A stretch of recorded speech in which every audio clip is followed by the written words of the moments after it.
మేషరాశి వారికి మే 10, 11, 12 తేదీల్లో 4 మూలల నుంచి డబ్బే డబ్బు. రావాల్సిన మొండి బకాయిలు వసూలు కావడం కావచ్చు.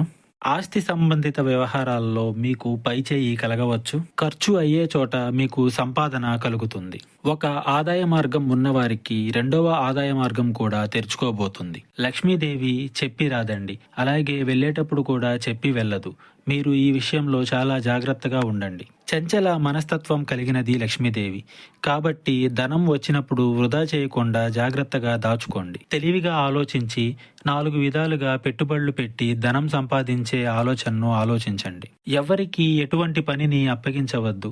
ఒకరికి ఒక పనిని అప్పగించి మీరు ప్రశాంతతగా కూర్చోవడం మీకే నష్టం. మన పని మనం చేసినంత ప్రశాంతతగా ఎదుటివారు చేయరు. ఒకవేళ చేసిన వారితో ఎప్పటికైనా మీరు మాటలు పడాల్సిందే. కావున ప్రతి ఒక్క విషయంలో కూడా, ప్రతి ఒక్క నిర్ణయంలో కూడా నిర్ణయం అనేది మీదే కావాలి. మీకు ఆర్థిక సమస్యలు ఉన్నా, మానసిక సమస్యలు ఉన్నా, అలాగే ఎటువంటి కష్టం ఉన్నా మనుషులకు చెప్పుకుంటే మీకు ప్రతిఫలం దక్కదు. ప్రతిఫలం అనేది దక్కకపోగా మీకు నష్టం అనేది కలుగుతుంది.